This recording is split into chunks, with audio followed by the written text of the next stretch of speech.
Hi friends, welcome to balakavi channel. சர்க்கரை வள்ளி கிழங்கு வைத்து டோனட் செய்ய போகிறோம். எப்படி செய்யறது அப்படின்றத பார்த்துடலாம்.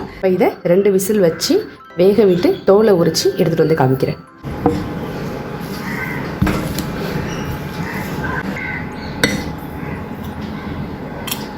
ஃப்ளேவர் எந்த மாவு வேணாலும் நீங்கள் ஆட் பண்ணிக்கலாம். இன்றைக்கி நான் கோதுமை மாவு சேர்க்க போகிறேன். மாவு எடுத்த உடனே எல்லா மாவையும் சேர்த்துடக்கூடாது, கொஞ்சம் கொஞ்சமாக தான் நீங்கள் ஆட் பண்ணிக்கணும். 1 ஸ்பூன் அளவு தான் நான் இன்றைக்கி மாவு ஆட் பண்ணுறேன்.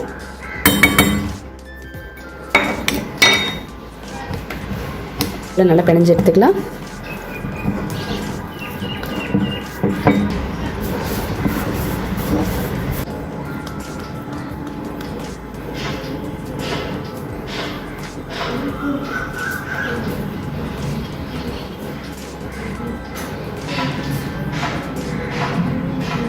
இப்படி ஓட்டை போடும்போது மட்டும் நம்ம கொஞ்சம் கையில் மாவு தட்டிக்கிட்டு போட்டோம்னா நமக்கு கொஞ்சம்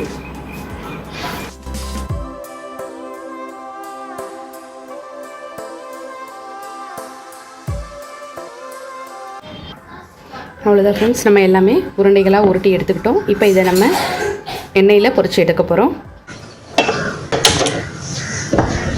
ஒன்றா தான் பொரித்து எடுக்கணும். ரொம்ப சாஃப்டாக இருக்கும், பார்த்து பத்திரமா போடுங்க.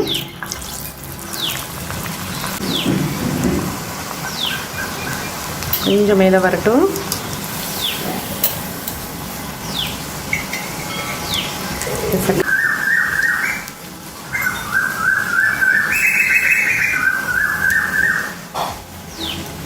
நீங்கள் இதில் ஆட் பண்ணி கணிஞ்சிக்கலாம்.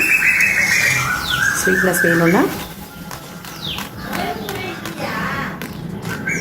சுகர் சிரப் ரெடி பண்ண போகிறோம். அதுக்கு அடுப்பில் ஒரு பேன் வச்சுக்கலாம். பேனில் இன்றைக்கி நான் 1 கப் அளவு சர்க்கரை எடுத்துருக்கேன். இந்த சுகருக்கு 1/4 கப் அளவு தண்ணீர் சேர்த்துக்கலாம். 1/4 டம்ளர். நல்லா நமக்கு திக்காக கெட்டியாக வர வரைக்கும் நம்ம அடுப்பில் வைக்கணும். அப்போ தான் நமக்கு நல்லா வெள்ளை வெள்ளையாக பூத்து வரும். வாங்க இப்போ ஒரு டோனட்டாக நம்ம இதில் சேர்க்க ஆரம்பிக்கலாம்.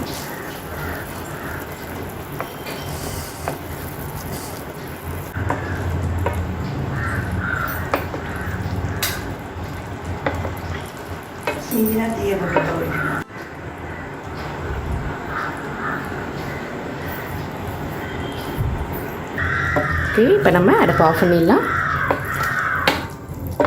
ஆஃப் பண்ணிவிட்டு ஒரு மூடி போட்டு மூடி வச்சுருங்க. நல்லா கூலாகட்டும்.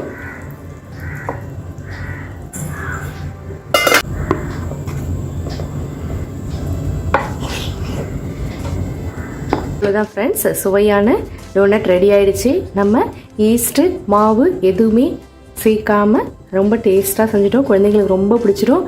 வாங்க இதை டேஸ்ட் பண்ணி பார்த்துடலாம். அதுக்கு முன்னாடி இதை டெக்கரேட்டும் பண்ணிடலாம். புதுசாக அந்த சேனல் நீங்கள் பார்க்குறீங்கன்னா மறக்காமல் சப்ஸ்கிரைப் பண்ணிக்கிட்டு பக்கத்தில் உள்ள பெல் சிம்மில் ப்ரெஸ் பண்ணிக்கிங்க. நான் தினம் போகிற வீடியோஸ் எல்லாமே உங்களுக்கு நோட்டிஃபிகேஷனாக வரும் ஃப்ரெண்ட்ஸ். தேங்க்யூ ஃபார் வாட்சிங். டைரெக்டாக நீங்கள் ஆட் பண்ணிக்கலாம்.